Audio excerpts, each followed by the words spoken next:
Most truthful. A long way to go for a short time to get there. Now with that, that's from that.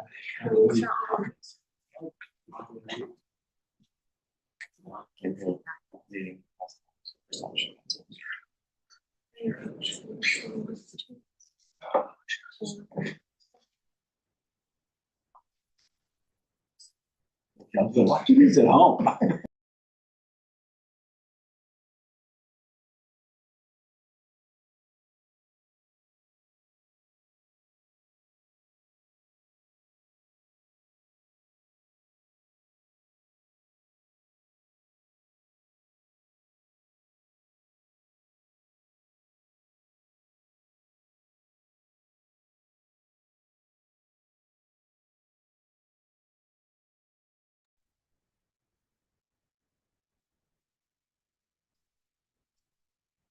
Yes.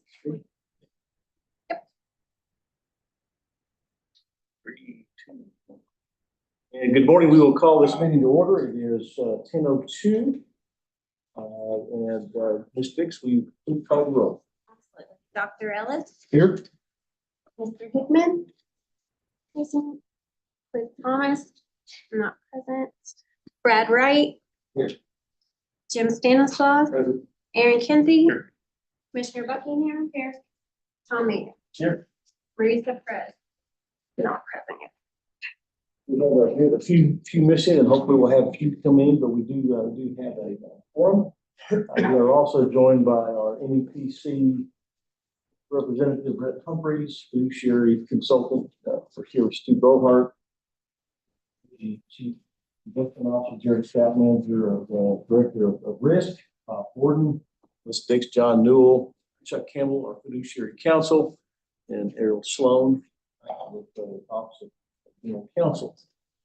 And welcome. And with that, we'll go to our first item of business, and that is the minutes of the February 20th meeting. You see those as part of your agenda. Are there any additions or corrections to the minutes? Is there a motion to adopt the minutes? Good. Got a motion and a second?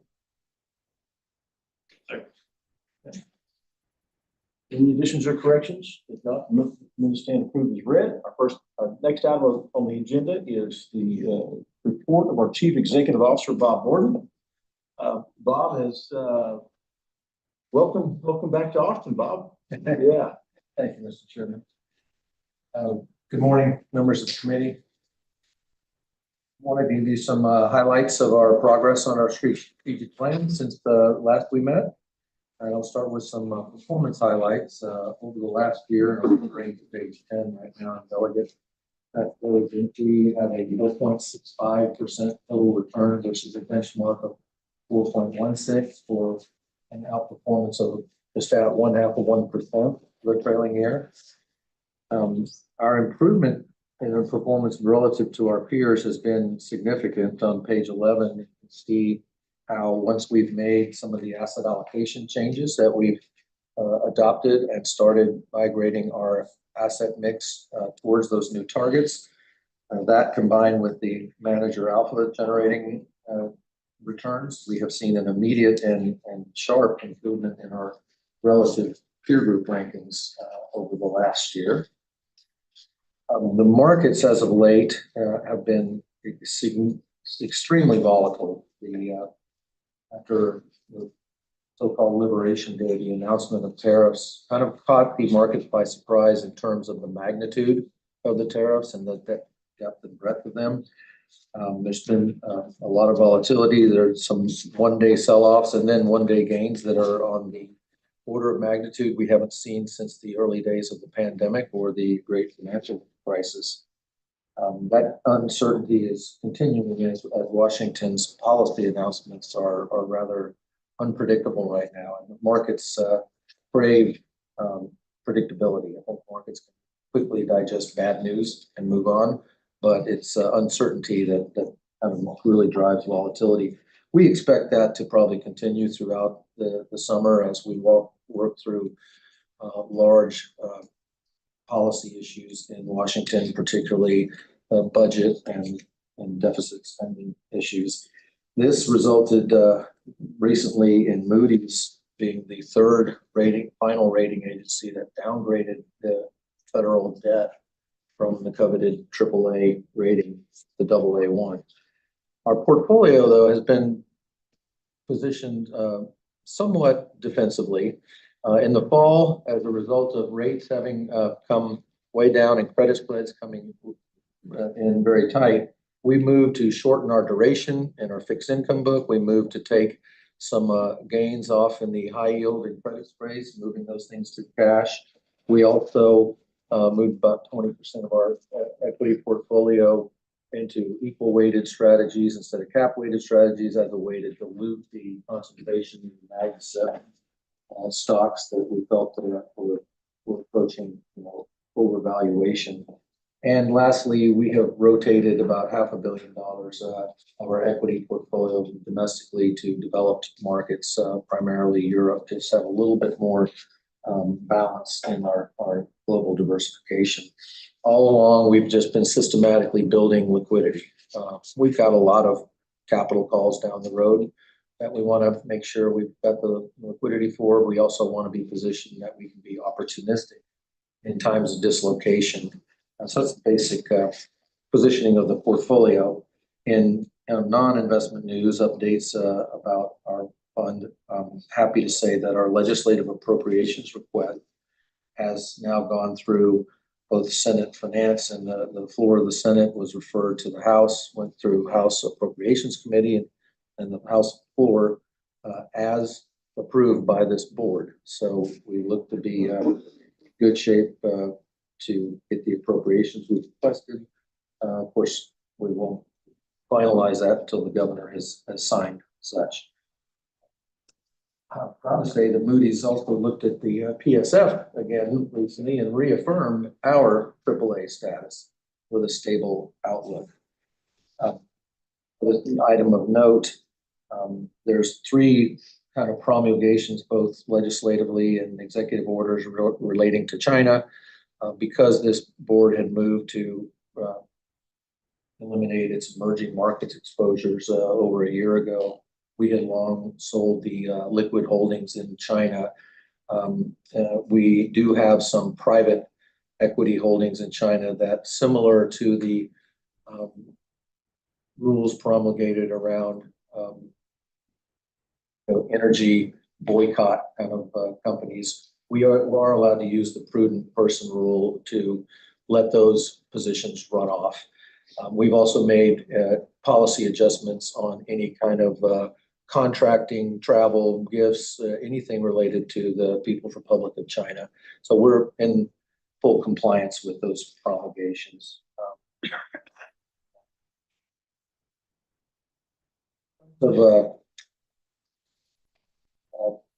Other items in the legislature, Senate Bill 1903 has been referred off the Senate floor to the House, and it's referred to the House Public Education Committee. Has not been scheduled hearing yet. Proxy voting bill, Senate Bill 312. It's still pending, but however, I think both in its scope didn't apply to us directly at that time, but because of the moves that this board made a year ago in really overhauling our proxy voting to this, ESG skeptic kind of framework, we were kind of ahead of the game there in compliance for that. Anyway, one reporting requirement for the bond guarantee program that we have to report and post any downgrades of bonds. We are constantly monitoring that portfolio already, so this is just simply a reporting requirement that we'll have to add to that. In terms of volumes of commitments in so far this year, we've done a total of 18 deals totaling $3.6 billion across all of our private markets asset classes, from private equity to real estate debt.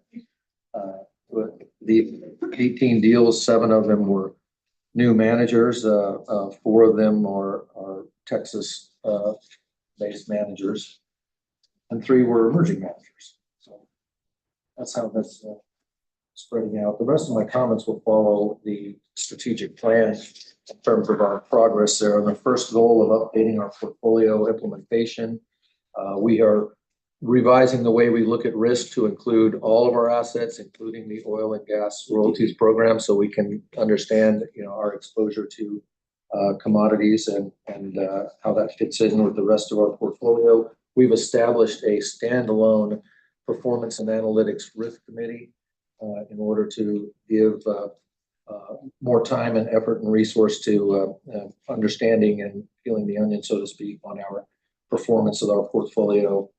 Our future steps in this goal are implementing an overlay program to allow for much more efficient rebalancing and managing asset allocation tilts in a very cost-effective way.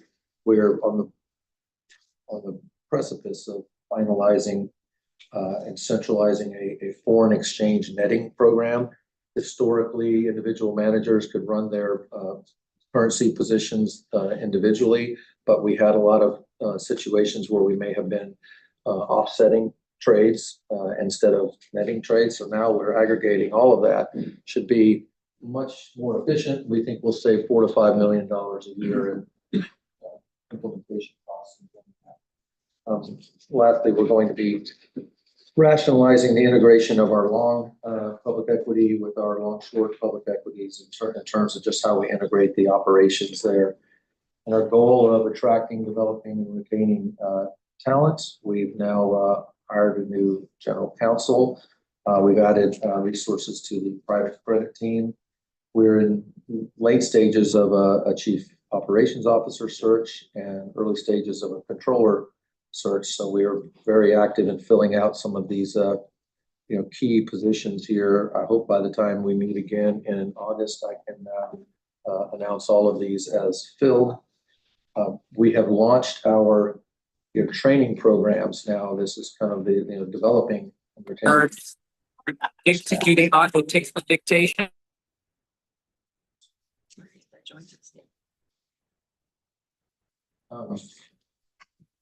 Our training is going to center in two silos: technical training and professional training. We've already launched the first series of technical training in Excel 1, 2, and 3, PowerPoint 1, 2, and 3, presentation skills, Copilot, which is an AI application.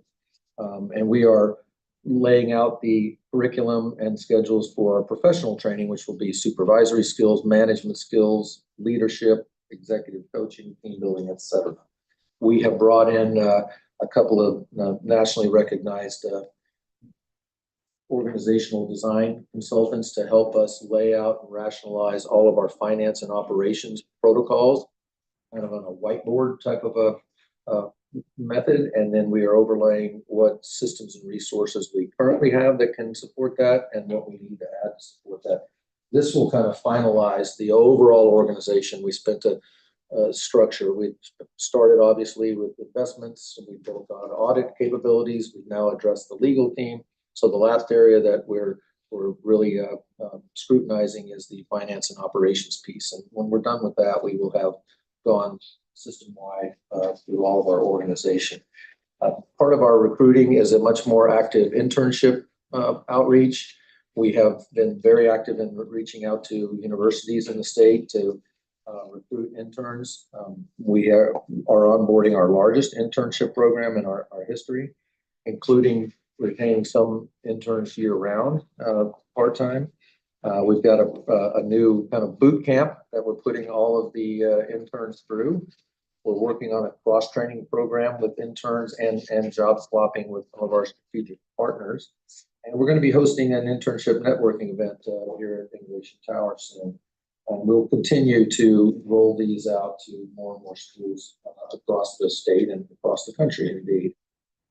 We have representatives and staff that have been tagged for certain flagship universities to develop that. And the communications goal, hope you all have noticed that we implemented this monthly newsletter and smoke signals to give you all some updates of activities intra-quarter. We have just posted our now in performance reports to Diligent, to the board members' libraries. We'll do that every month. We've updated the annual update to our investment guidelines, also posted to your library on Diligent. It was installed a mapping application. I'll show you in a moment. Our LinkedIn followers is up 300%. as a result of many things, one of which is we are holding town halls with some of our more noted strategic partners. Executive management comes in, is willing to spend time with us. We're holding those meetings now in a town hall format with all employees. We will find a mechanism to capture that, record that, so board members can watch that as well. Some very interesting and useful things being brought to bear there. The same thing we're doing with this smoke signals newsletter. We've got a similar effort. We're going to do quarterly communications with SBOE to let them know what we're doing. This show just a sample of the mapping software we have. We picked the bond guarantee program as just a nice visual. What you can see is we've plotted each bond across the state. These little blue dots are the individual bonds and what schools they're backing. The size of the blue dot is the aggregate dollar amounts. We've also overlaid that by SBOE district. And the shading in the color, which goes from tan to maroon, is indicative of the concentration of dollar amounts within the SBOE district. That concludes my comments. Okay, questions? Questions from the board? Okay. No questions. All right. Thank you, and thank you for the staff for all the good work. It just seems like with every quarter, and we're continuing to move the ball down the field, and just I think that you used the term that we were established in 1845, but we're in very much kind of a startup. And so, just in terms of reworking this and rebuilding this and building out the organization, and thank you for your leadership on that. So. Next, I'm going to go to Red Humphreys. Red is our fiduciary consultant with NEPC, and NEPC has been with the Public School Fund since 2009. NEPC is one of the foremost fiduciary consultants in the country. They've got a huge research team. They are the expertise, that is provided to this board. It's my understanding that NEPC has, in total, the aggregate assets under management are somewhere around $2 trillion across the country and around the world. And so I've asked him to bring some of his perspective just in terms of market conditions and kind of how you see the posture of the permanent school fund and the condition of the portfolio and where things are trending. And with that, welcome back to Austin from Atlanta, Red Humphreys. Well, thank you. Yeah, I guess 16 years, a little older, a little slower, but hopefully a little wiser too along the way. So a few things, just the chairman asked me to make some comments on the markets, what we saw in the first quarter, and I guess what's ensued since then. So a few observations just on the equity markets, sort of the rate credit markets, and really what was sort of driving both of those, volatility and currency changes. So I'll update you on a few of those. First, starting with the equities. If you just follow the first quarter itself, there was a rotation there between U.S. and international that we hadn't seen in quite a while. U.S. equities, depending on how you were measuring them, down 4.5% to 9%, large cap, small cap. But at the same time, while they were going down in a global equity portfolio, we saw international emerging markets up, almost completely offsetting that, which was something we hadn't seen in a while. Well, sort of what was driving that and different things. But one of the pressing issues was currency, U.S. dollars. So those that don't follow this every day, if you're holding foreign assets, like you do in some cases, and the dollar depreciates relative to those foreign assets, when you translate those back for performance purposes, that's a performance gain. Dollar went down, foreign assets essentially went up relative to that. So the dollar depreciating in the first quarter, you did see gains there. When I say depreciate, so a few numbers just to get your mind wrapped around. Relative to the euro, the yen, it was down 4.5% to 5% or so. That's not insignificant in 3 months. The standout, it was down relative to the peso, maybe 1.5% or so. But the standout for those that hadn't been tracking this or following it was the Russian ruble. So if you look down at just the U.S. dollar relative to all the major currencies in the world, you'd see, these 3s, 4s, 5% that I'm telling you about, and you'd just see the ruble at like 30%. Russian ruble appreciated. The U.S. dollar depreciated relative to the ruble by 30% in 3 months. And so sort of what gives on that is a few things, because currency trading, it's a supply and demand. It's a trading issue. So what was going on? Well, global currency traders, they hate inflation and they love yield. And they don't like uncertainty either. Well, with the war in Ukraine, obviously there have been a lot of assets that have come out. Well, there seemed to be an inflection point in the first quarter of the year, new administration. Maybe there will be a change. Maybe there was light in the tunnel, war. So that was part of it. The other part was the impending tariffs here, which are inflationary, or at least that's the textbook view. Global currency traders were looking at that. At the same time, in Russia, if you think we were struggling with high interest rates and inflation here, just in the first quarter, their inflation rate was like 10%, and their administered rate, so their federal funds rate, ours is 4.5%. Theirs was 21%. Still.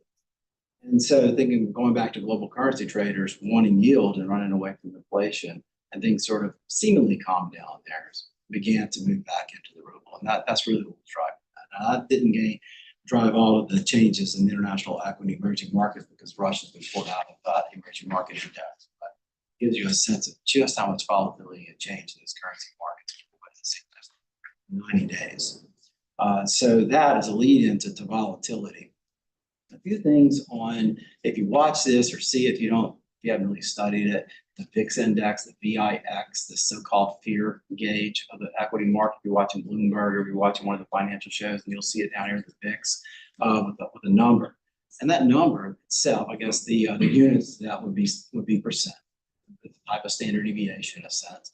And for those that don't sort of track it every day, I'll give you some context here. You can go back on with. So you think about, when we do asset allocation and we're forecasting for you guys and our clients, say the S&P 500, if we looked back in time, the volatility, the standard deviation on the large cap U.S. equity markets, usually around 17%. That's a standard deviation long term. Our current forecast on the S&P 500 is about 17% over the next 10 years. So now you take that and you look at the VIX index. It's generally, when things are calm and sedate, somewhere in the teens, and that 17 to sort of 20 range, and it can go much higher than that. What you saw in the first quarter, mid-February, the VIX index was like 15 or so. By Liberation Day, the VIX had moved to like 52. That's a 52% point standard deviation. Again, getting back to your bell curve math, if our forecast on the S&P 500 is 7%, and I'm telling you the VIX right now, their expected risk in the next 30 days is 50, that's 7 plus or minus 50, one standard deviation. So that's not a kind of risk that we see often. In fact, when I say we don't see often, if you track, the VIX came out, I think, in the early 90s, 1993 or so. If you go all the way back in time and just plot it, there only been 3 instances of closing prices where the VIX crossed 50 percentage points, other than Liberation Day in April. The time before that was October 31st in 2008, leading into the great financial crisis, over 50. And then the time before that was, the time after that would have been the global pandemic, which was in February, I think it was February 28, 29 of 2020. It went over 50.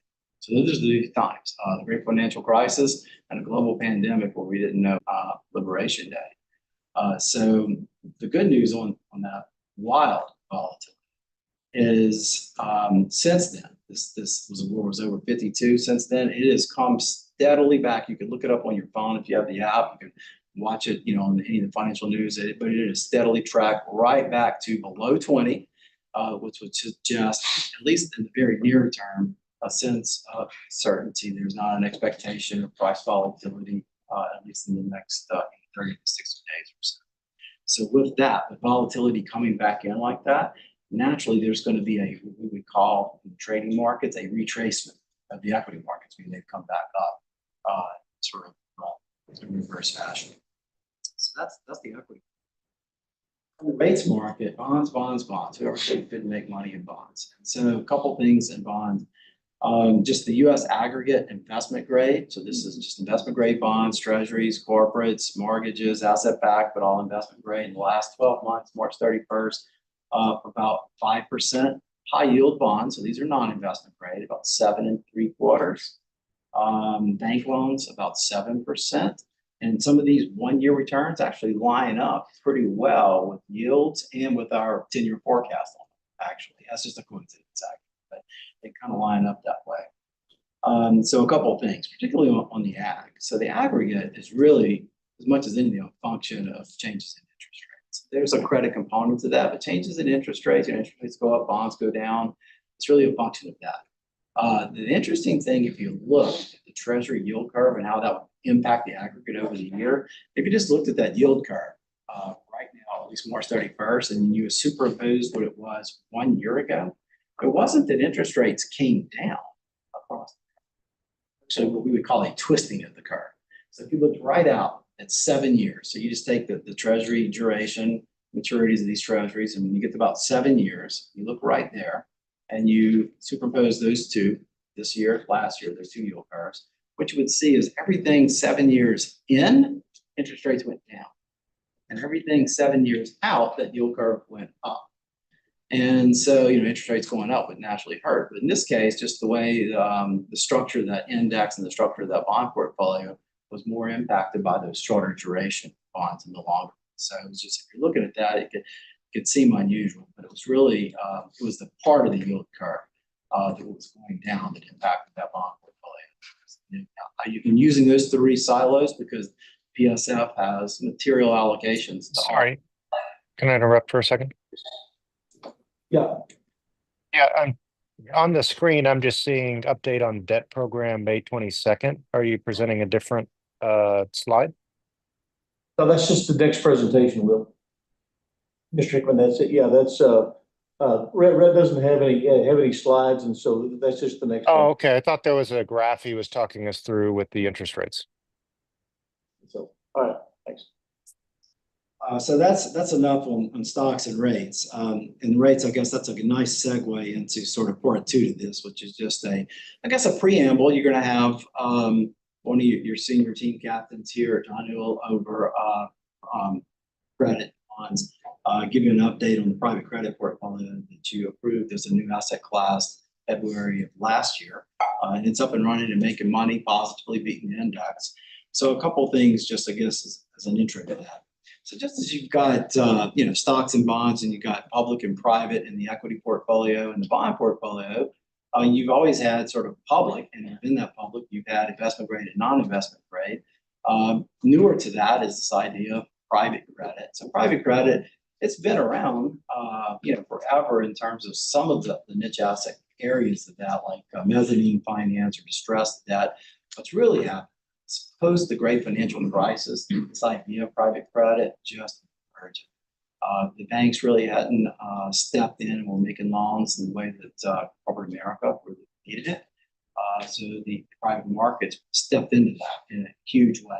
And I'll say in a huge way, just in the last 3 years, this part of the market has grown by about $500 billion per year, just in the last. So this is, not only is it a larger part of the market now as an asset class, but its virtue has continued to grow. So it would just naturally make sense. I mean, a $60 billion fund is going to run around and try to invest anywhere it can to make money and diversify the portfolio. And this is an area you're looking, and you're already beginning to make gains in. Some of the areas that you'll hear John talking about, are the mezzanine, the opportunistic credit, the direct lending. These are some of the areas. Why NEPC brought this to staff and to the board more than a year ago, as we did to many of our clients. Again, you don't invest in any asset class for one of two reasons: either to increase the rate of return of the portfolio or decrease the risk of the total portfolio. In our own modeling, what we found was adding the private debt into the portfolio, best as I recall, did both. It added a measure of diversification, principally because the way it's sort of priced in a lagged fashion, but also because of the additional yield. When I say additional yield, if we generally, for private equity and private debt, relative to the publics, we're going to have about 2 percentage point additional sort of expected return. Sure enough, if you look at those markets right now, there's about a 2 percentage point sort of expectation of that public comp. And so that's why you do it. That's why you have been doing it. The good news is it's in now. There's still a lot of work to be done. It's already beginning to make gains and make money. Questions for Red? Red, what are, for your view, just your clients or any PC generally, what are the top 3 or 5 risks that people are positioning for over the next 6 months, 12 months, 2 years? Yeah, I mean, with the uncertainty around tariffs right now, it's global, it's equities, U.S. equities specifically. And so we've changed in the near term this year some of our assumptions and some of our tilts. I'll give you an example of that. A staff were to test, we meet with them 2 or 3 times a month. We share what NBC updates pretty regularly. We start as tilts. So you should tilt your portfolio relative to your policy targets when we go up. For the last year, our advice has been to sort of steer away from Magnificent Seven. In other words, the S&P 500, to try to take profits out of that, pare back, whatever, move into value, move into tips. I mean, there were 2 or 3 things we just felt like heard of. And the last 3 months, just given the changes, we've neutralized like that tips stance. For those that are worried about inflation still entering the tips, we've neutralized that. Got a fair amount of clients that years had wanted to hedge inflation, and so that's one big risk right there. We think tips are of value. The other is that equity portfolio. While we still think, even though there's been a big tearing back of the Mag 7 and the S&P 500 and that growth index, we still think it's still broad. Some clients there, they have it to sort of rebalance, take profits or better to tilt away from that. And the good news is, and you've already heard your CEO, CIO speak to this, I don't want to say they're heeding our advice, but what they've been doing certainly coincides with the advice of our clients and this we've been sharing with them. Further questions? Okay. And let the record show, by the way, I failed to do this. Marissa Perez-Diaz and Will Hickman have joined us virtually, and so they are in the meeting. So, all right, with that, and with the setup here, we'd like to welcome John Newell and his team. It's been the practice of this board to review at least one asset class each quarter, and this quarter we're looking at looking at debt, credit, the strategic partnership asset class. And Mr. Newell, how long have you been with the fund? Gosh, over 10 years now. 10 years. Since 2014. And where's home original? San Diego. San Diego. And graduated from St. Mary's College in the Bay Area. Okay. Pretty good. Well, I moved here from Oklahoma. I don't know if that's a good thing in this. It's been a couple of years in Tulsa. So, as long as you were district board. yeah.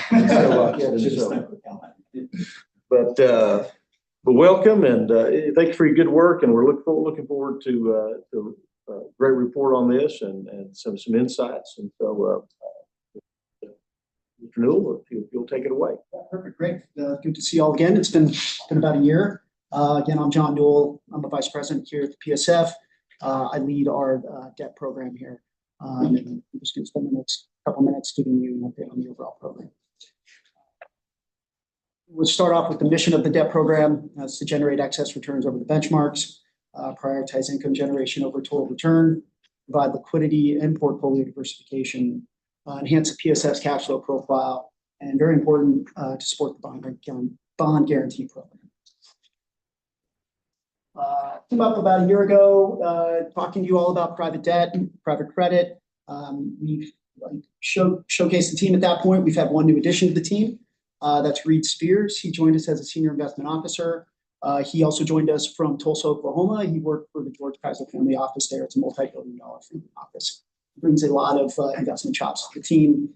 He's already adding a ton of value in what we're doing here. So we're really excited to have him. Also important, you don't see it on this slide, we have extended an offer to another senior analyst. She has accepted. So she's hopefully going to start on June 2nd. We're really excited to have her. She joins us from a multi-billion-dollar multifamily office in Dallas, and she graduated from Texas A&M. Really excited to have her. And then we are hiring another intern on June 2nd. She will join us then, and then hopefully over the next 2 or 3 months, we'll bring on another intern. And so the team's going to grow from 5 people right now to hopefully 8. And so we're really excited about that. Got some really good people on the team. We're really excited. Slide shows the overall debt portfolio allocation. It's about a 28%. It's 28% of the overall policy target. The current allocation is 28.4%, so we're slightly overweight. I did want to highlight a few things on this table. Private credit with liquid substitute. If you recall, in the fourth quarter of last year, private credit like PE and real estate, we make commitments, they draw down on that. It takes time to grow that allocation. So in order for us to get up to our policy target relatively quickly, we started that liquid substitute. And so we established a proxy for private credit, which is bank loans. So we've now gotten our allocation up to policy target. As private credit managers call more capital, we'll reduce that proxy and go more into what we call tier 2. We also do the same thing in private equity too. On this slide, I'll go through real quickly. These are debt program benchmarks. We've got 6 underlying sub-asset classes essentially in this portfolio. Each has its own benchmark. That's very important for what we do. It helps us properly measure our investment performance and decision. I'll get into the meat of the presentation. That's the overall debt program overview. Page 7, I'm not going to spend too much time on this slide because we'll talk more about it as we go through the presentation. But since the first quarter of 2024, we chopped a lot of wood here. We've done a significant program restructuring. We made a lot of investments and constructed a private credit portfolio that we're really excited about moving forward. We've also enacted on leadership's vision of the PSF Strategic Partnership Program, and we've established a number of mutually beneficial strategic partnerships across the PSF. Essentially, what we've done is we've laid the foundation for the past 12 to 15 months. We're really excited about what we've done here. I think we're set up really nicely to take advantage of volatility. We've got the right partners, and we've got the right teammates too. So I'll just explain more on that as we move forward. Part of this whole kind of program is, debt is relevant again. Since the GFC in 2008, interest rates were very, very low. For about a 15-year period, it was, I think the ag, as Rhett was talked about earlier, the core ag was yielding about 2%. That's really, really low and tough for us to make money in that asset class. But given the most recent rate hiking cycle that we saw in 2022 and 2023, we're now able to source a number of different investments with debt investments with attractive all-in yields. And so what do? We updated our strategic asset allocation to do that. You can see here on this page that there's 3 new asset classes that we've added to the portfolio. That's bank loans, private credit, and also cash. We've removed some asset classes from here also, like EM debt and PSF treasuries. But really, we're able to now build a portfolio that we think can generate a very robust return stream, a very stable return stream. But if you look at those blue boxes, those are the value drivers of each of these asset classes, and they're relatively different. So we think that we can build a diversified portfolio that is structured very nicely. Next page. Touch on a little bit more about the diversified nature of the debt allocation. And what we've done here is we've compared the actual asset allocation from December 2023 to the current allocation in March of 2025. You'll see prior to the new SAA, 70% of the debt program was essentially invested in core fixed income and also long duration treasuries. Again, those were very low yielding asset classes. But the other big thing that created was it created a lot of interest rate risk. And so Rhett touched on interest rates and the volatility in the rates markets. If we kept that same allocation, we would have had a lot more volatility than what we've seen. As we added new investment asset classes to the debt program, we reduced core fixed to 32%. We removed long duration treasuries, so that 11% is now gone. We added more floating rate risk to the portfolio and private credit and bank loans. The important thing to understand here is everything that we do here in terms of allocating the new asset classes it's with a focus on the bond guarantee program. So we want to make sure that, you know, that we don't run afoul of anything that the rating agencies or anybody would have. In addition to having a relatively diversified debt program, we also think it's a risk balance program. You know, as I talked about earlier, you know, the floating rate versus fixed rate, it's about 50-50. Prior to the new SAA, it was about 100% fixed rate. It is 50-50 broken down between non-investment grade and investment grade. We think that, you know, that's actually a fine place to be. We're generating excess yields and excess returns, taking just a little bit more credit risk. And then a little bit more on the duration of the current portfolio. I'll just give you a couple stats. You know, prior to the new SAA and the new asset allocation, the public portfolio, which was essentially the whole portfolio in December of 2023, the duration on that portfolio was about 6.7 years. That duration now is about 3.85 years. So we've definitely reduced that interest rate risk, which we think is a very good, prudent thing to do given the rate volatility that we've seen. Also, by adding private credit, which is mostly floating rate, we've taken out the duration risk on that. Those private credit investments typically have a 3 to 4 year weighted average life, so it lines up relatively well with the from a risk standpoint with the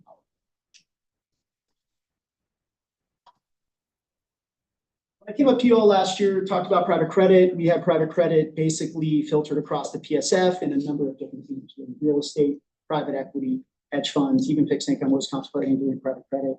We made the pitch that we would like to bring that all under one team. We think that you know, it would be managed a lot better, and we can understand that portfolio a lot better also with one team looking over it. We did the same exact thing with debt investments. So fixed income, credit, debt was being invested across fixed income, hedge funds, private equity, real estate. We put it all under one team in May of 2025. You know, it creates a more efficient due diligence and investment and decision-making process. And it also improves our risk monitoring and our risk management framework. You know, as one debt team, you know, we have the ability to identify and act on risk, you know, a lot quicker than what we had in the past. Net, all considerations for debt investments reside with one team. And now they're consistently applied across every investment that we make in this portfolio, and we hope it drives excess and better risk adjustment. Also on this slide, I don't want you to think that I want you to understand that we have one investment committee, and I think Jared's going to talk about this a little later. You know, even though we consolidated these debt investments under one team, we still are able to leverage the domain expertise from our real estate team, our private equity team, our hedge fund team, our equity team. And at that IC meeting, we all get to challenge each other. We all get to call each other out. Nothing is hidden here. It's a great place to basically leverage the expertise here at the PSF. We think that's really important for what we do in the debt program.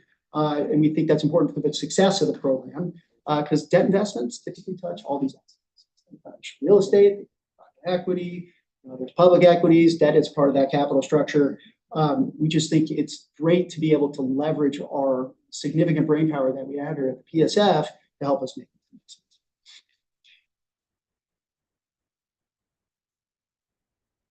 Made over the past 12 to 15 months is we transitioned the internal fixed income program to an external fixed income program. What that did is a few things. One, and this is significant, it freed up a lot of talent here at the PSF to focus on higher excess return strategies that we would see in private credit, high yield, bank loans, and co-investments. I'll put it this way, we have 5 people on our team. Our external partners have hundreds, and they're all looking across the globe for attractive fixed income investments. So we consider that truly a force multiplier for the PSF. You know, we're accomplishing more with the resources that we have, and it's really it's generating significant returns in the core fixed income portfolio. So we're really excited.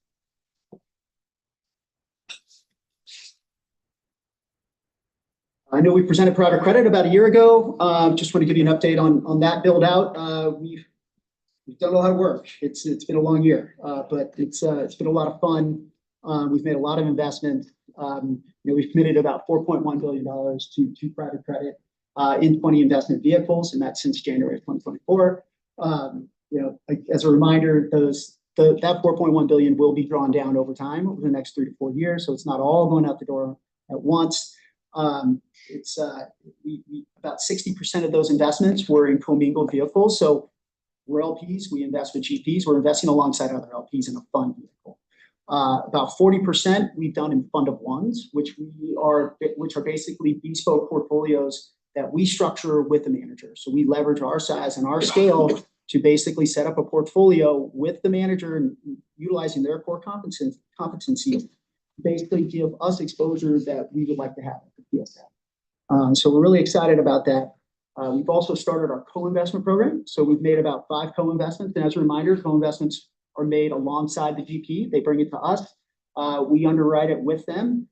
We pass on a number of co-investments too, but those are generally done at lower fees. So that's basically free alpha that we get from those investments. I'll touch on this later, but and Stu, I'm sure will touch on it too, but through this build out in private credit, we've also really established the vision for what the PSF considers a strategic partnership model. So we put 5 of them in the ground. We're really excited about that. They're already adding value, and I'll touch on it. For private credit, we'll focus a little bit more on that allocation because it's relatively new. We consider it a very defensive private credit allocation. It's about 50-50 broken down between investment grade and non-investment grade. We think that allocation, which mind you is very different from how our peers do it. Most of what they do would be considered in that non-investment grade side. But we think we're getting paid for the risk in the attractive duration profile in the investment grade side. So we think that provides a significant stability to the private credit portfolio, given some of the uncertainties that we see. And we think it's very critical.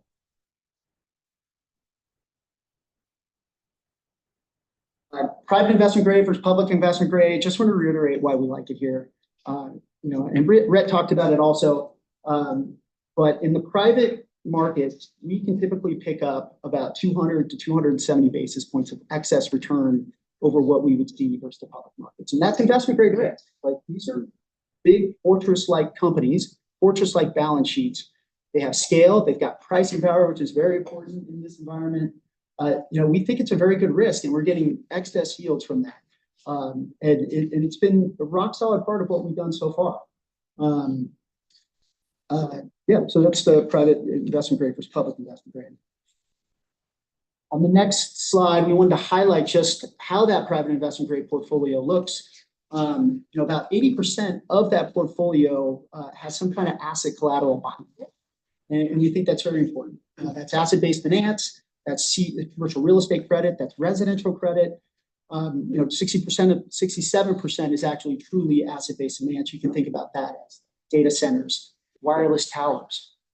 We're financing companies to build out a data center. The collateral behind that are the GPUs. It's the equipment that within that data center, and then they lease out that data center to the Microsofts or the Amazons of the world. So you get that cash flow from the corporation behind that, and that's some of the biggest companies or the biggest companies in the world, very highly rated from a credit standpoint. So we're really excited about that allocation.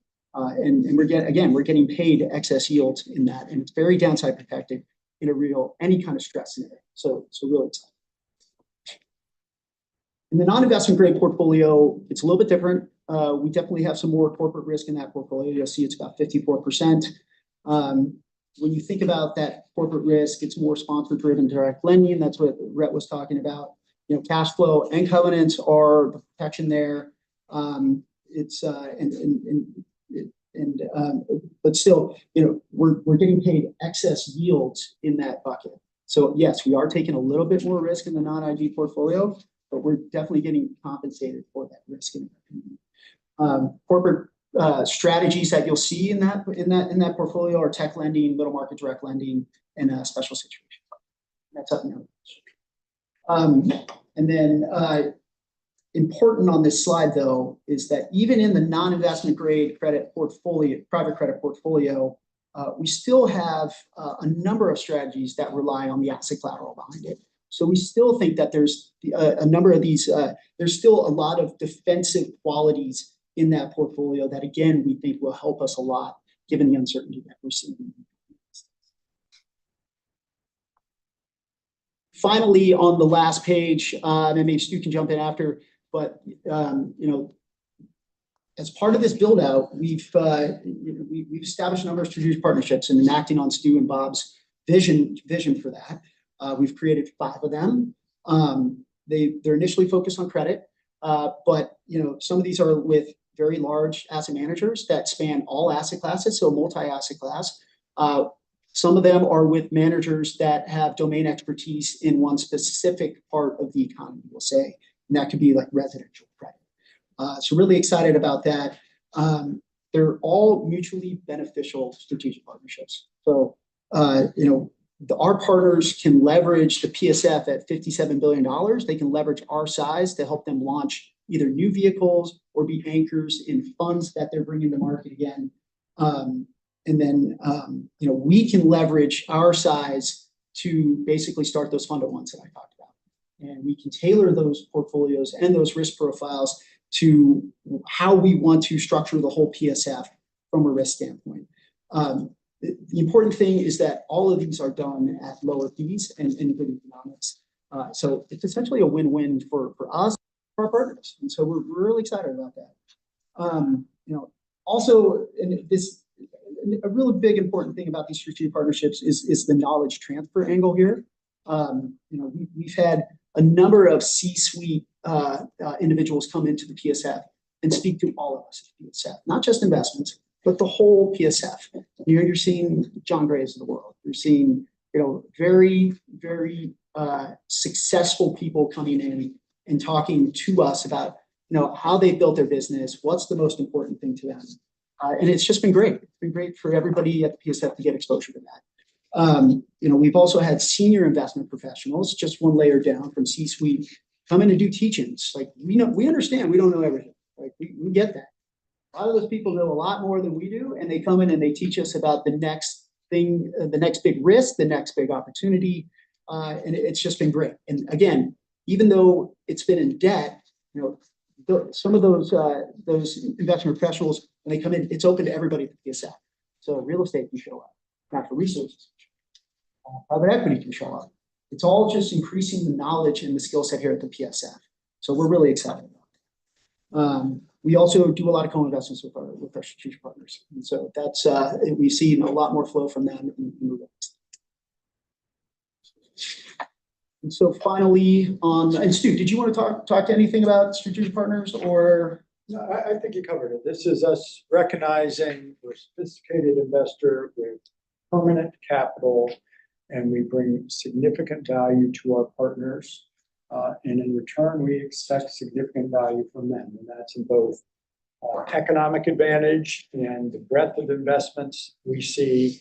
And in much softer areas, our head of HR here recently was in New York with our strategic partners, making sure she understood the best-in-class practices in HR and training. And we get very broad exposure from these partners. We make them work hard for us, and in return, we're good partners to them. And that is the nature of that. It also reduces complexity, reduced costs for us by having big partners that can deliver to us across asset classes, can go very deep, can go broad, and can support the entire enterprise.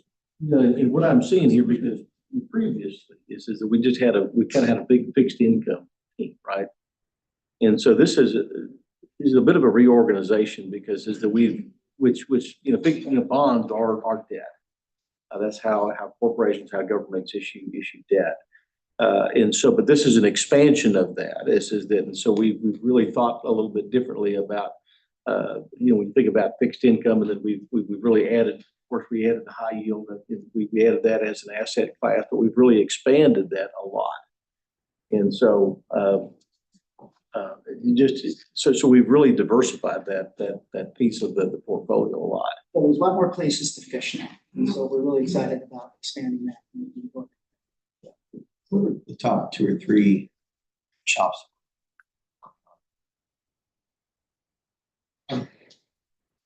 We have we have several major partners on Wall Street. Because of the types of deals we strike with them and level of work, we generally don't talk Okay, yeah, that's fine. about what they are, what they do.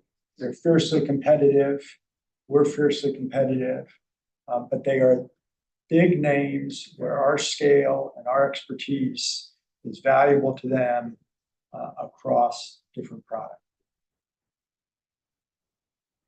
Yeah, so oh, sorry, go ahead. Sorry. No, go ahead and finish. And then I'll- Yeah, so this is the final slide. Next steps, but really, hopefully you understand that we've laid a pretty good foundation. And, Rhett talked on it earlier. I think we've got, we've committed a lot of capital, but not all of it's drawn down. Those managers will draw down capital when there's volatility, when there's opportunity, and we see a lot of opportunity there. And we think we've got everything in place to kind of build this whole thing up.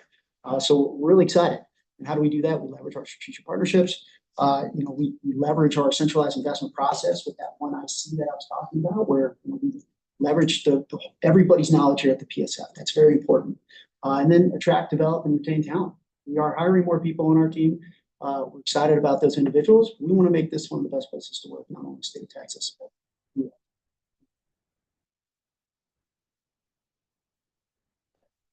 I'm in risk mode today. So you mentioned strategic partners talking about what they think the next big risk is. How are y'all thinking about risks and implementing the portfolio sort of positioning for what you see as the biggest risks? Yeah, no, I think a lot of that has to do with asset allocation. I think that investment grade private credit is a really good spot to be, especially in this environment. Having 50-50 split between that and non-investment grade, it's important. Again, those are in that investment grade portfolio. We've got significant asset collateral coverage. We've got significant cash flow coming in from the corporate borrowers. Those corporate borrowers are really, really big companies, and they're in growth mode. They've got huge balance sheets, they've got a lot of cash. So we think that those are pretty stable, durable yields that we're going to be getting. In the non-investment grade side, we've made a lot of commitments, but it hasn't all been called. So we're almost lucky to have that, because they can call capital in any kind of dislocation or in any kind of period of volatility. The legacy book that we have in the non-IG portfolio is a lot of it is in commercial real estate, and it's actually multifamily commercial real estate. And these are all basically a strategy where they're originating loans and flipping them into Fannie and Freddie Mae and taking securitization. So we think it's really good risk that underlines that. Have we had some volatility in our portfolio? Yeah, everything has. Even on the public side, we've seen a lot of volatility. But we think we're in a pretty good spot here. We also don't have a ton of middle market direct lending. And so that's something we've kind of stayed away from since I've been here. I know I've been here for 10 years. I don't think we've ever done a middle market direct lending fund until last year. And we did one in Europe, which is fine because we're getting paid excess spread on that. But again, they've called 30% of that capital. And so we don't have any real legacy issues, especially with that 2021, 2022 vintage when private equity went on steroids and was borrowing left and right to do transactions. So we're really excited about that portfolio. And Brett and Bob talked about it also on the public side. We were overweight high yield. We reduced that. We were reducing that overweight beginning in the fall of last year. We're also overweight core fixed income. It had a duration of 6 on that portfolio. We took that down also. So we reduced our interest rate risk, we reduced our credit risk, and we've gone more to just being neutral to the benchmark. So that's how we're thinking. Can I maybe add something just real quick? So our mission is to provide the best risk-adjusted returns we can for kids, pay those returns and distributions, and back bonds. And so some of the things that we've been working on together as a group is making sure that we have sufficient liquidity to maintain AAA credit rating, and a big project to create an implied credit rating model, see how much illiquidity we're willing to take, and make sure that we're being appropriately compensated for the risk that we're taking in private credit. As we've diversified the portfolio, it's actually reduced the likelihood from a probability perspective that we trip that 5A distribution. So the portfolio is slightly lower risk, slightly better return, and is able to continuously provide distributions on an ongoing basis. And so it's been a big project to make sure we're managing our illiquidity risk and our concentration risk. As the Mag 7 and the US became even more concentrated, we were adjusting our portfolios to make sure that we were able to satisfy those two missions. We model the if there's a economic slowdown, recession, something worse, do we model the underlying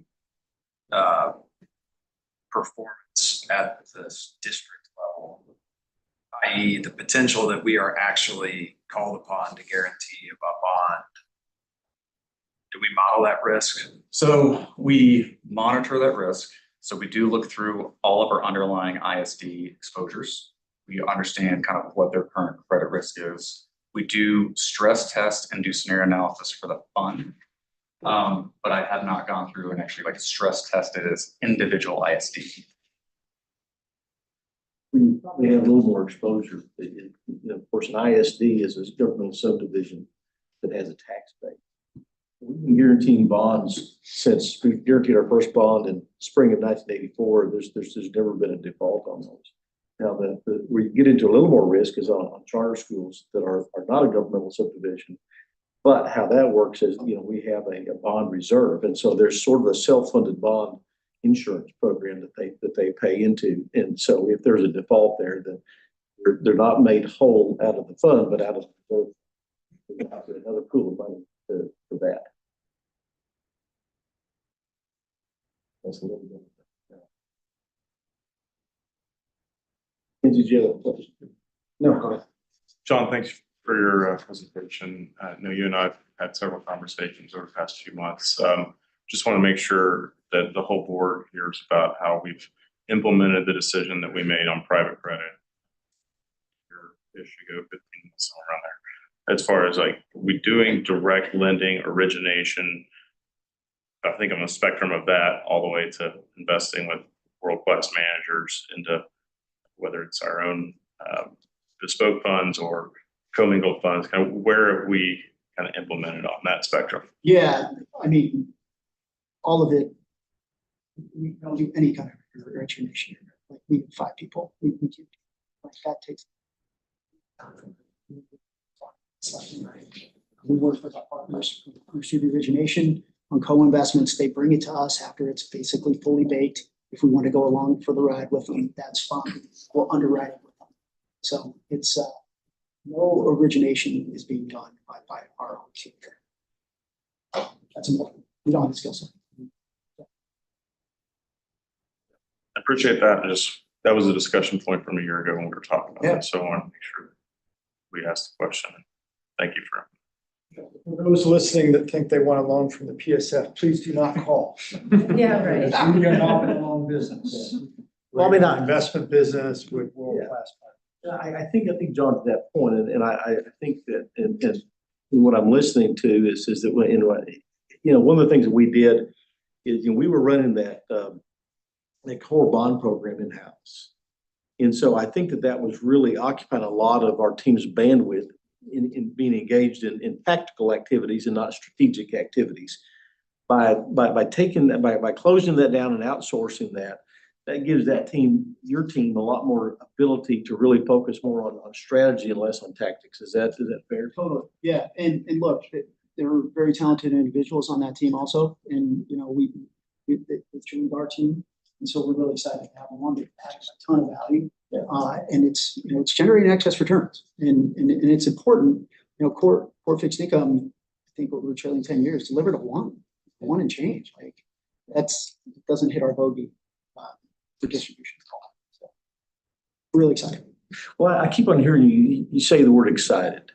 Yeah. And you said it. I haven't kept a count, but I'm going to say it's somewhere between 8 and 10 or so, something like that. And so it sounds like that the junior team are really energized and you're loving what you're doing. Yeah, no, I am, and it's fun to watch. It's fun to be a part of it. I've been here for 10 years. It's good. I think with the new leadership that we have here, it's pretty awesome. Like it's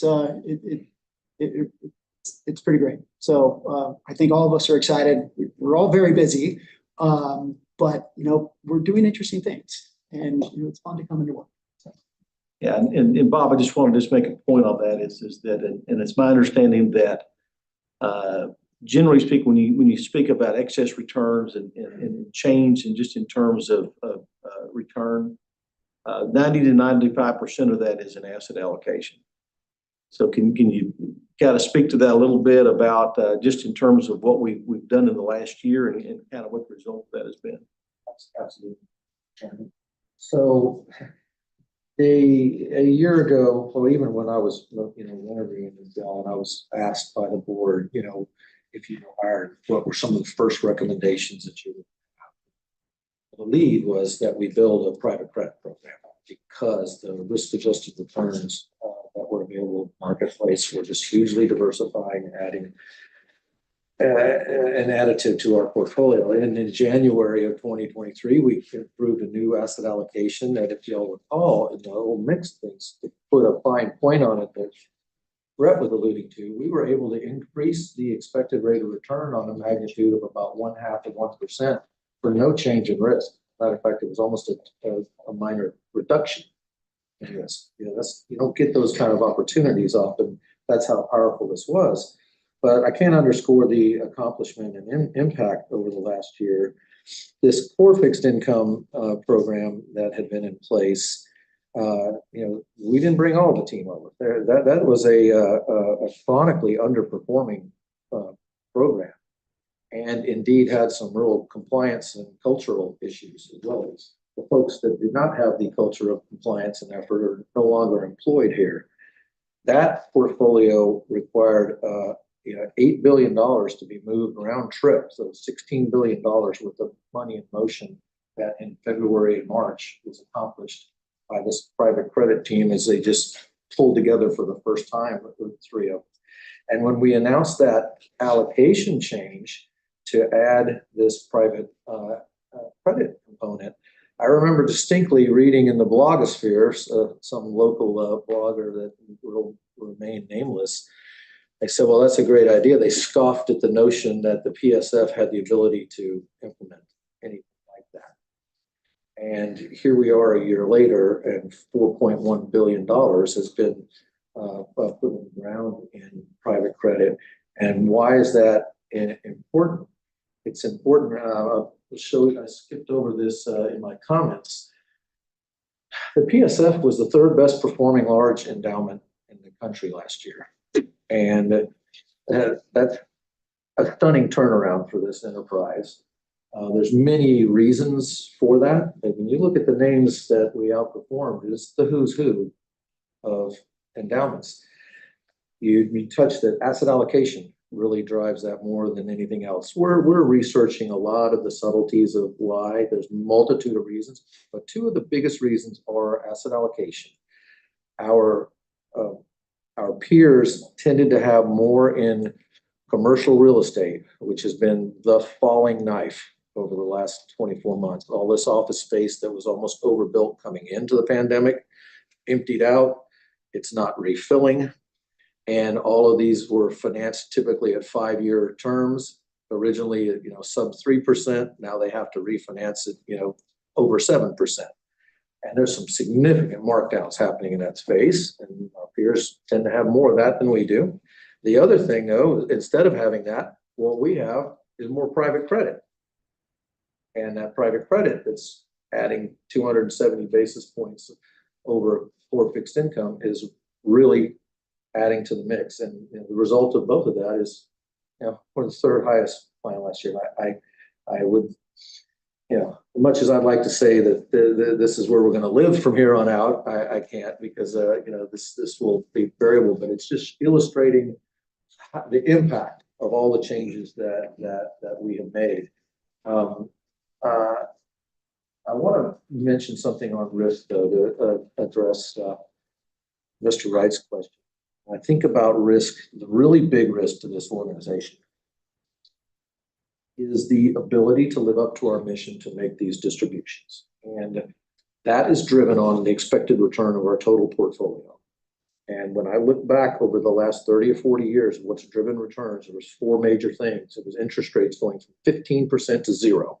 And as they go down, the present value of every financial asset goes up. You had baby boomers entering into their savings era, buying stocks and bonds, putting money in 401ks, flood of money, stock prices. You had global trade borders opening up everywhere and providing many more market opportunities for trading. And then you had the internet that really was the lubricant of all that. Now, where are we going forward? Now we got rates, more likely to go up than down, and certainly we'll never get a 15% compression again. Baby boomers are in their required minimum distribution phase now, and the echo boomers are not as affluent and not pushing near as much money in. I don't have to tell you about trade. We're closing borders, we're restricting that. It's going to be much more difficult. While the internet has largely saturated our lives, there is kind of a 2.0 with AI. But in my estimation, 3.5 of those 4 forces are not the tailwinds for the next 30 years. It has been easy to make returns over the last 30 years by just having the 60-40 stock bond mix. Call it in and go to the beach and watch the 10% returns come in. I think what's going to happen in the next 30, 40 years, returns are going to be very, very muted across all asset classes. We will be lucky to put together portfolios that have, mid-single digit returns. And how do we, in that environment, try to keep growing our distributions to the ASF? There's really, only a couple of ways we can do that. We have to create value. We have to work in ways that you didn't really have to. These strategic partnerships do a couple of things. The most important is economics. Anytime we can squeeze costs out of the system, and these are expensive costs, that's up to many percentage points of your return. If you can squeeze that out, you get a higher return for the exact same risk that you're taking. So that's number one. And number two is creating value through sweat equity, helping managers, create products, seeding them, owning, GP economics, looking across all of our managers. It's amazing to me that we have portfolio companies that could be doing business together, that could be synergistic with each other, but they're owned in different places. And if you can connect those dots, you can increase the value of both of those enterprises. That kind of activity, which is going to be very labor intensive, it takes talent. We're building out this, special situations, co-investment teams. That's how we're going to hopefully turn, a 5% return into a 7 or 8% return. That to me is the single biggest risk. It's not these little micro things that happen over the next year or 24 months. It's this seismic shift that returns are just going to be much, much lower. So I'm glad you brought that up.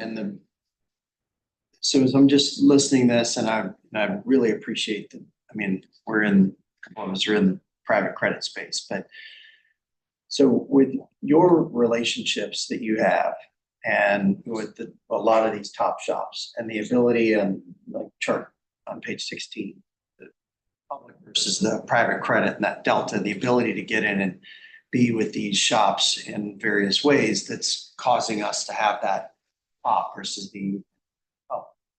And combined with the timing and the need for the cash flow generation and appreciation, that the balancing of all that. But with your access and also, as you mentioned, like with the banks backing up, private credit isn't going anywhere and there's still inefficiencies, but with your relationships, does it make sense? When I was looking at page 4, it looks like we're bumping up against maximum. Should we look at increasing some targets to possibly more? The answer is yes, and we will.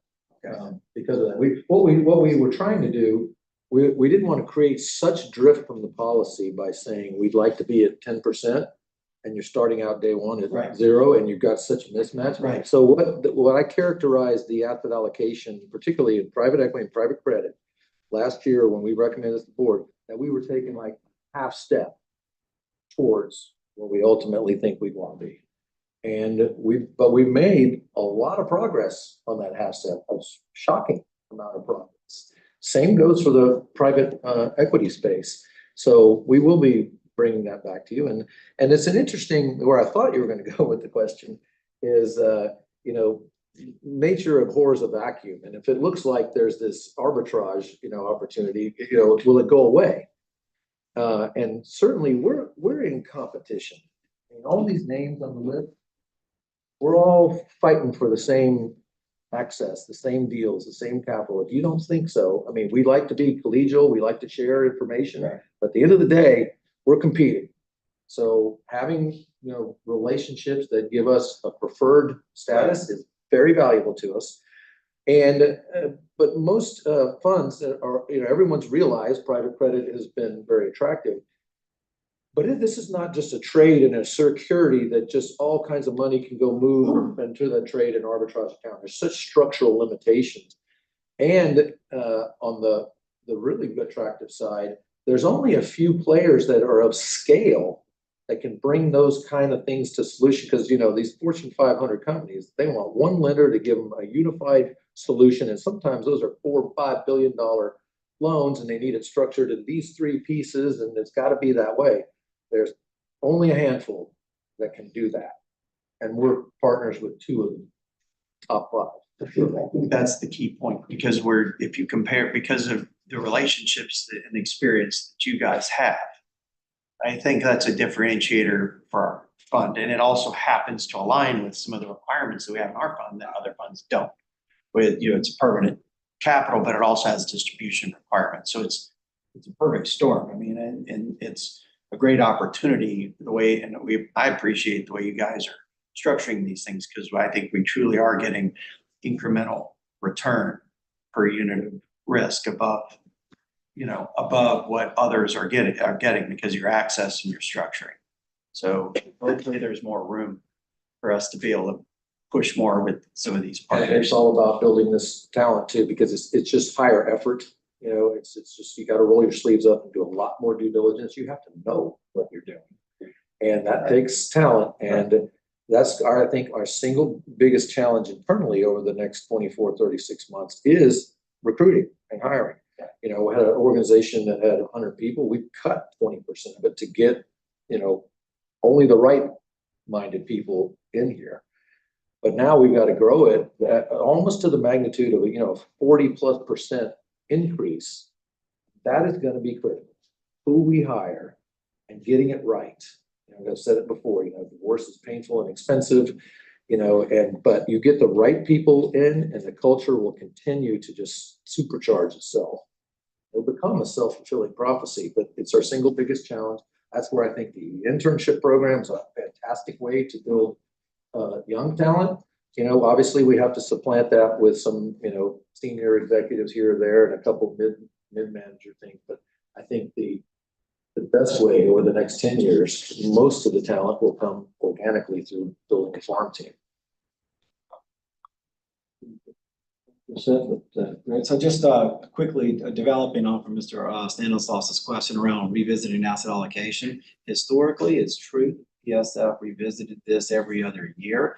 And while it's true, any VC doesn't like to see our clients get in a habit. You're not a global macro hedge fund. We don't want to see you get in a habit of trying to revisit this every 6 months or every 3 months. The truth is, you did this 15 months ago, and there has been a lot of water under the bridge since then.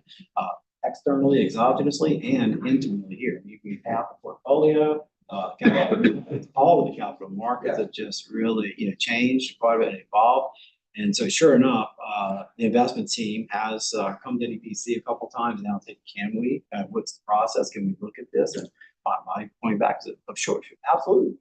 The reason why we can. So you're and your CEO, CIO said, yeah, we've got plans to revisit asset allocation. We've been able to tap into your organization's research team. Is that right? Yeah, I think that's what they would say. They've gotten to know you guys pretty well. Good.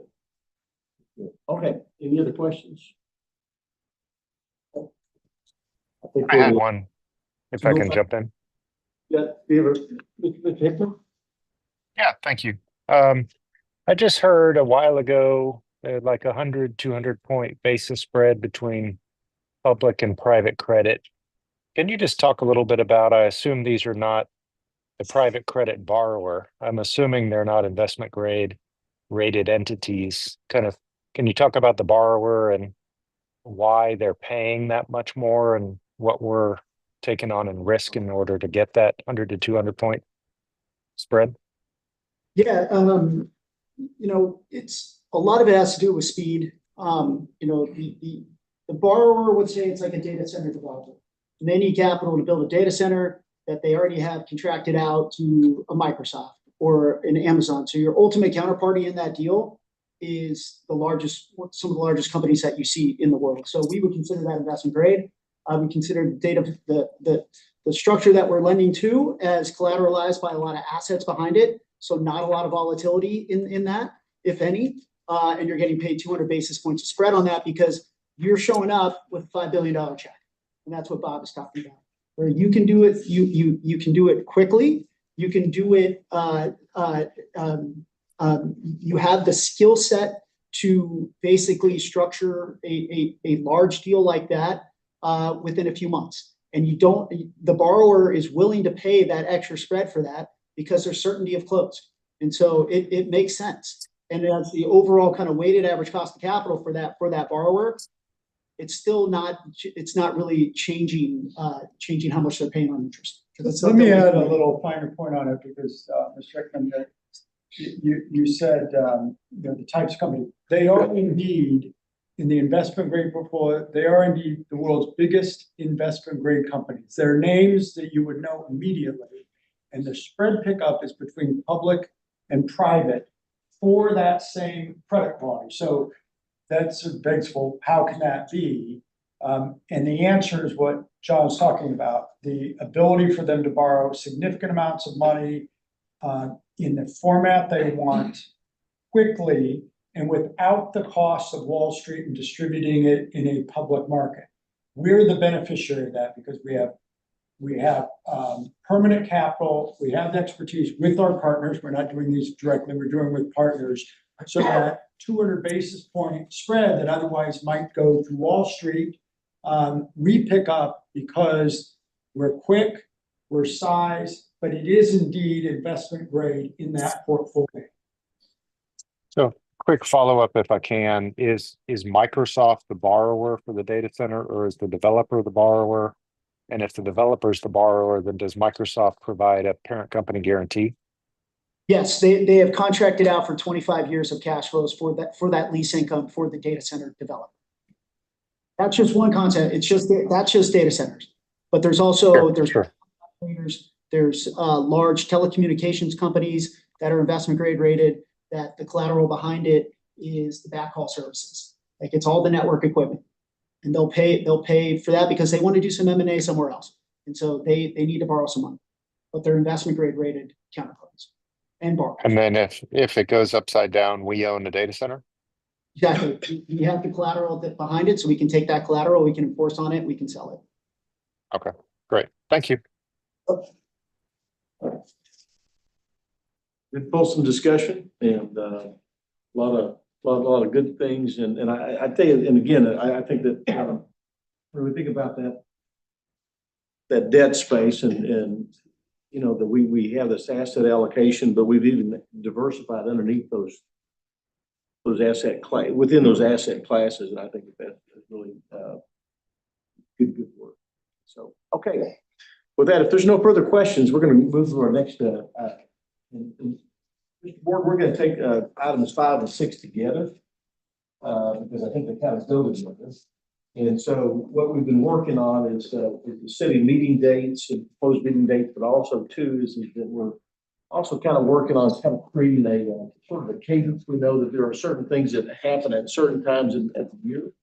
And so we're sort of planning ahead, and then those recurring things is that we can try to plan ahead on those things. And so Bob, why don't you go ahead and just take let's take item 5, and those are the meeting date for 2026. Yes, Mr. Chairman. So when we set at their last meeting, we set the schedule for 2025. And in as much as the composition of this board is set for a biennium, it seems like there's no reason we wouldn't go ahead and try to set 2026 as well, just to help with advanced planning and everybody's calendar challenges. So we've proposed 2026 board meeting date. It's the almost exact same cadence. It's just these things are shifted by like a day just because of the calendar. It's plus in planning, now the next 18 months or so. The other thing we're working on, what I'd like to end every meeting with is kind of a preview of what is likely going to be on the next meeting agenda. Next time you see this, I'll have this calendar go all the way through 2026. But it's a way for us to see the cadence of like when the board's got to take on major things. But as you mentioned, when we brought in the whole fixed income debt team today, we have a rotating schedule that each quarterly meeting will have another asset class featured as well. You're going to have a cadence for when you have to take up the LAR, when we have to review audits, things like that. The preview for the next meeting is as follows. We'll have real estate and real assets as the update, and potentially both ethics and governance policies, which we have been working on feverishly through committees over the last 2 quarters. So I just, if we could get a motion to approve those dates, that would be helpful. I move that the board approve the following as the Texas PSF Corporation Board meeting dates for calendar year 2026. February 19, May 21st, August 20th, and December 3rd. You heard the motion, and by the way, is that we've also assumed that the committee meetings would be the day before that. Any discussion? Mr. Chairman. Yes.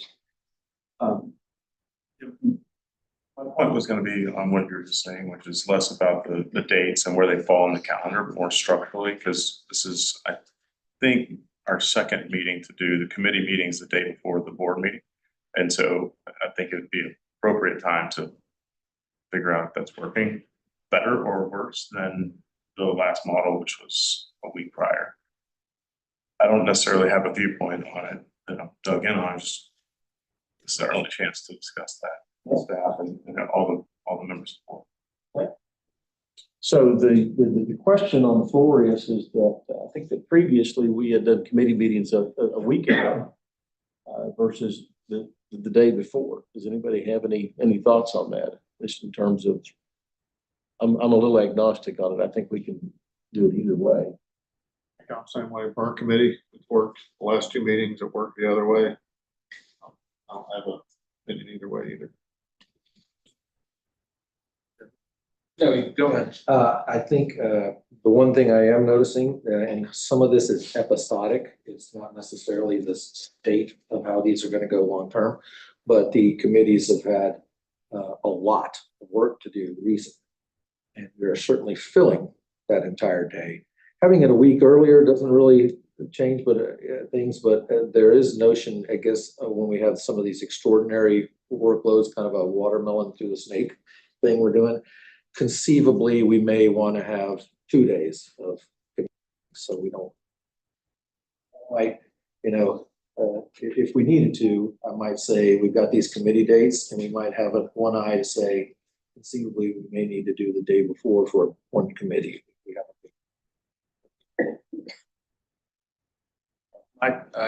My comment on that is that I don't think it works well to do work and do a committee meeting in the same meeting, because one of those gets squeezed out unless you have 3 hours. Right. Unless if there's a big agenda item that requires discussion, you just can't predict how long that's going to take. And so I think when there are bigger topics, it might just be appropriate to pull them out. And that could either be using the week before, or if we switched them to the week before, using them the day before. a work session. Yeah, kind of a work session, just because when that happens, everything else kind of gets squeezed out. Right, which we have made use of in the past, right? So we had this we could have this calendar, but if we know we've got, just a real heavy lift, there's nothing that stops a particular committee to say, 3 weeks before, or in, month after, or whatever, say, we're going to hold a special purpose discussion on this topic so we can just get our arms around it more. Well, I think, and we've got two things. We've got the overhaul of this, the ethics, and then we have the governance policy, and that's kind of a heavy lift because we've never had a governance manual before, and so we're creating that out of whole cloth. And so that's a little bit heavier lift, and we're trying to get those. We've been kind of hammering around on those for a while, but my thought is that I'd rather get them right than get them fast. So we're working really hard to get them right, and we might want between now and August, we might want to have a work session, and because I think our challenge is when we have everything on, and if we're going to do a deep dive, it's hard to do that with 3 committee meetings in one day. And I serve as a member or an ex officio member of all of them. And by the end of the day, you're ready to kind of how effective that you can be with that. And so I think the answer is I think we can probably keep what we're doing, but with the idea that if we know that we've got something like that's a pretty heavy lift, and there might, to your point, is that how effective is that to work versus meet? So those are related but not exactly the same.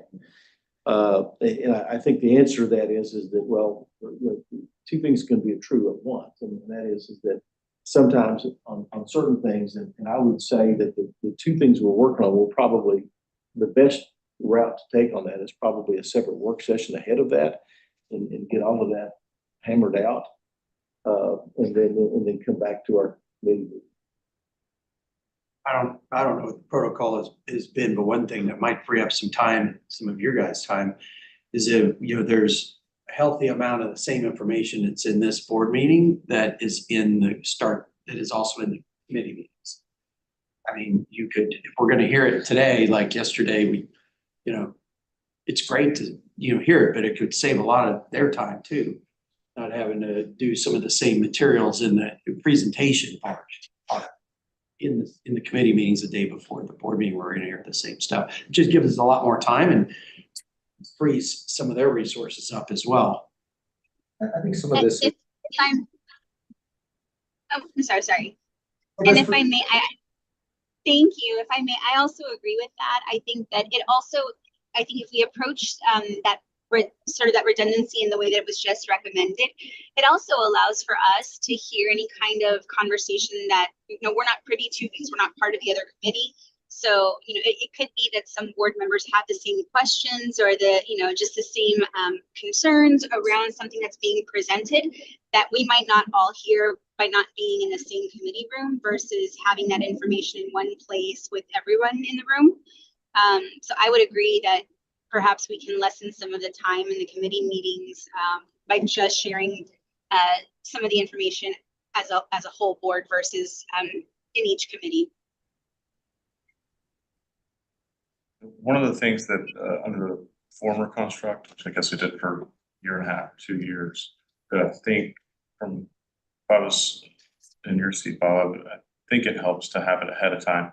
There's time to recalibrate between the committee meeting or refine. Maybe that's the better way to say it. So there's a lot of feedback that we would give you during at least my committee meetings under the former construct that you could incorporate for the board meeting.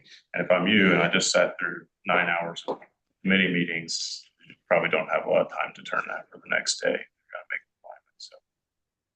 So the pro for the new way is we're all here already at the same time. So yeah, it does make it better. So there's pros and cons to each. I just wanted to have a conversation about it. That is two kind of separate distinct forces, right? Let's say steady state and manageable little agendas. The fact that we're all together, it makes a lot of sense to have them, date back to back. Maybe even allow us some time, in between the evening of to do some more team building and spending time together as a group.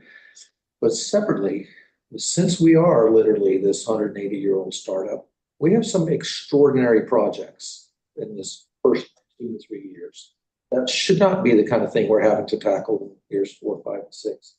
the heavy lift of building the first ever, comprehensive compensation plan. For the first time, we pulled together this budget and LAR. Those required special working sessions to digest. And I think we're seeing that same kind of pressure on these two big policy development items. And so if we can maybe pull those kind of extraordinary, I said the watermelon through the snake things out and treat them as different, where we might need either a working committee of the full board or committee, what have you, to just digest that, but hopefully get to where on more, regular, non-extraordinary flows, this day before is not so loaded, it's not so taxing on everyone, and it has the benefit of, if people are actually coming together to come to Austin, we're here to do that. So, combination of both of those things, depending on the particular thing, and we just have a lot of startup heavy lifts that we're still working through. Well, let's do this. We've got a motion on the floor. And the motion on the floor deals with the board meeting dates, which are those four. Let's do that. And I think that probably the prudent course of action would be then is to take the committee meeting dates as they come, and just to depend on what they are. And maybe we'll go ahead and keep the day before cadence, and then, but if we have some other things that I think will take longer, which that might require more staff time in terms of to prepare what was produced by that, then we take that as it comes. Mr. Chairman, Mr. Hickman. are we on discussion on the motion? Yeah. So if I can tie these two topics together with a bow, I do like to be there in person. I do like a committee followed by the full board the next day. I was in Boston yesterday for my committee, and I'm in Scotland today. And move out for me for college in Boston is every May 20th. So if I could offer a suggestion, either have that 2 weeks earlier or 2 weeks later, that would work well for me, so I could be there in person in Austin at the building. Mr. Hickman, are you offering an amendment? Try discussion first. I'm happy to do that. I guess for discussion purposes, I'll just offer an amendment of 2 weeks earlier. So May 6th. May 7th for board. Oh, sure. Yeah, May 6th and May 7th. Is there a second to the amendment? Second. The first strike amendment and a second. Any discussion on the amendment to go in 2 weeks earlier, which would put us about May 7th. Okay.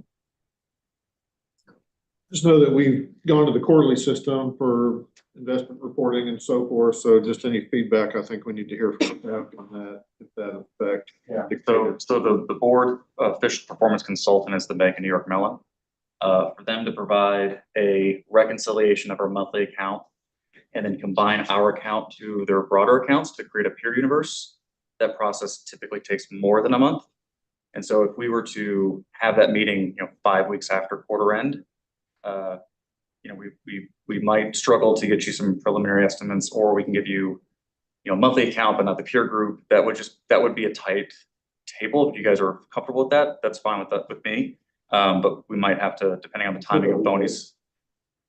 There's no mic. Well, a week later, though, we start running up against, Memorial Day. A week later. Oh, The 13th, yeah. yeah. Yes. So, yeah. Okay. And look, there's never going to be like 1 month data that we really got to, change, our strategies on or anything. We'll have preliminary data and it'll be reasonably accurate, but that would be helpful. We can do either. Or would you like to?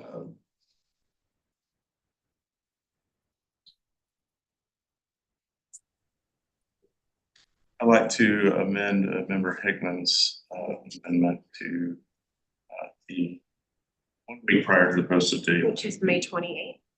No, May 14th. May 14th, I'm sorry. May 14th. That's any better? Sound that don't present a problem. The second recommendation is to amend the amendment striking 2 through 1. So it would be 1 week early, 2 weeks early. Second amendment. Second. All right. Any discussion on the second recommendation? Mr. Hickman, does the 14th? Yeah, yeah, that's great for me. Thank you. And I realize there's no perfect day. Okay. All right. Any objection to the second recommendation? Okay. No objection. Second recommendation carries. The motion on the floor now is the first recommendation to modify the main motion by adding by striking the 21st and inserting the 14th. Any further discussion on the first recommendation? Hearing none. Objection? No objection. Amendment carries. So we're back to the main motion, which as modified. Any further discussion on the main motion? Okay, Chairman. Not so much about the board dates, but just as much as it applies to committee dates, which is the main motion, I think, right now, to delete those out. Is that correct? The committee dates were not part of the main motion. Okay. We've got some flexibility on that. Okay. So I think the big thing is let's just work with committee chairs and try to, try to keep that. We'll just kind of go play it. I think my only point I was going to make is we have a lot of really busy people in this, so we do need to get dates out. And so I look forward to working with you and everybody else too, to find something that works for everybody. Right. Obviously we have a mission to do, but people's schedules book out 2-3 months. Right. So we're just going to be very intentional about moving forward and looking at what's going to be on that agenda. Okay. Those supporting the motion say aye. Aye. Those opposed say no. Ayes have it, motion carries. So ordered. Okay. And yes, sir. So one thing I'll note for the board, Mr. Gordon mentioned we have a new GC joining. He's exceptional, highly experienced. We will want his input on these matters as we head into that August date. So I just note that he's not planning on joining till after the 4th of July. We have twisted his arm to get him to start working nights and weekends for us, but that will be a gating factor. Just we need that advice and we need that input. So as we plan the working sessions around these things, we'll have to consider that. Okay, let's go to committee reports, and we've already kind of covered the meetings. Okay, Chairman Wright. Thank you. Budget and Compensation Committee met yesterday. It was myself, Chairman Maynard, Member Stanislaus. I'll go through quickly the details. We had remarks from the CEO that are largely consistent with what Bob covered earlier. We reviewed the board governance manual. Ariel gave an overview of the purpose, the history of the manual, as well as the committee charter and how those two interplay. And then substantive to the compensation process, Diana gave an overview of a new performance evaluation system, which is basically a quantum leap forward that kind of goes in tandem with the new compensation plan, but is a tool that all of the team will use to track performance, to give feedback, and really just a comprehensive talent management tool that looks like it'll be really important to the team. We also heard the legislative and bill tracking update, which was covered in the CEO remarks. And then similar to the performance evaluation system, we had an update on the budget budget and the budget process from Lucas Brandt, who's new to the team and has already built out some dashboards and a system to track the budget, make sure that we're staying in line, but also kind of being able to run sensitivities and again, kind of a quantum leap from what we had before, from Excel spreadsheets to a model that can look at all the ways that we can be efficient through the process. And then finally, we previewed the proposed agenda dates. Any questions for Mr. Wright? If I have any recommendations, all right. Chairman Kinsey, strategic planning and policy. Thank you, Chairman Maynard. The Strategic Planning and Policy Committee met yesterday at 2:36 p.m. It was myself, Chairman Maynard, Commissioner Buckingham, and Member Perez Diaz, so all were in attendance. Thank you to everybody for participating in that meeting. We heard very similar to what Mr. Wright just reported as far as the remarks from the CEO. Both of the policies we've been discussing today came through our committee, so R.L. Sloan took us through some of the high level on the ethics policy as well as the board governance manual. We'll continue to work those in the coming months as we've discussed. We also received a presentation from R.L. on the committee charters, which will be a part of this process, as well as we're reviewing and making sure all of these things sync together. And finally, Jared Stout gave us a presentation on the overview of the IPS as we started to think about how that weaves into these other policy decisions that we were making.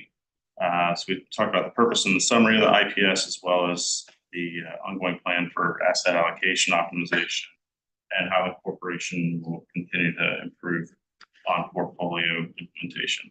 We ended the meeting with the same discussion as Mr. Wright's committee, talking about the agenda item, proposed agenda for the next committee meeting, as well as the calendar that we've just taken up in the last agenda item here. No action was taken, obviously, and we had no recommendations from the committee. Chuck, have you, and you've been through the proposed ethics and governance manual? I have been working with Ariel in terms of looking at those and providing feedback in the context. I haven't seen the latest drafts because they're still in working order, but we've been provided iterations of the draft moving forward and providing comment.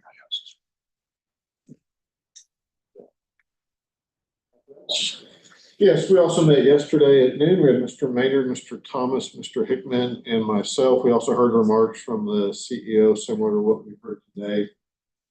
Reviewed the ethics policy, and as we know that this policy is going through Mr. Kinsey's committee and our committee simultaneously. We went over the overall process of the updates and the summary of any substantive changes since our meeting last time.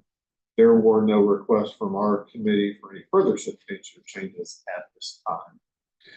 We did an annual review of the committee charter. As we talked about a little bit earlier, the committee charter's idea is that it's a little more granular than the governance policy and the ethics policy. And I think the game plan is that we will end up adopting the committee charter at the same time that we do also the governance and ethics policy. We heard remarks and updates from our CAO, Mr. Garza. We had a couple things there. We had the SAO's office give a clean audit of the bond guarantee program, and they noted the amount of school district and charter district bonds guaranteed by the PSF bond guarantee program was within the limits applicable to the program. We also had some internal audits. We had two new internal audits that were done, one related to the performance payment plan and one to the payroll process. The payment performance plan had one finding. Essentially is that was all done correctly, but the auditors want to make sure that the work was shown more specifically, and that will be tracked in the future. And then also on the payroll process, there was one observation that will also be tracked. They moved a few things on the audit plan moving forward, shuffled around a few of the dates specifically because of when KPMG would be starting their audit also.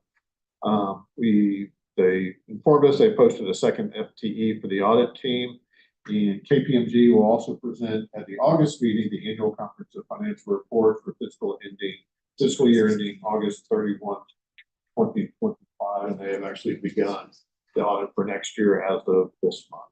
Received the cybersecurity report. Quarter one, we had 100% completion on that. As of yesterday, we're over 50% completion for quarter two, and also discussed the security penetration test, both IT and physical, and those are going well also. Everything I had to say is covered. All right. Any questions for Dr. Ellens? Folks, I think we're making good progress, and let's just keep going and making great returns, support public education, and to reduce borrowing costs for Texas taxpayers, and keeping Texas great. Thank you all for your participation, and thank you for all that you do. And if there's no further business, this meeting is adjourned. I think the message last time was what the. Yeah.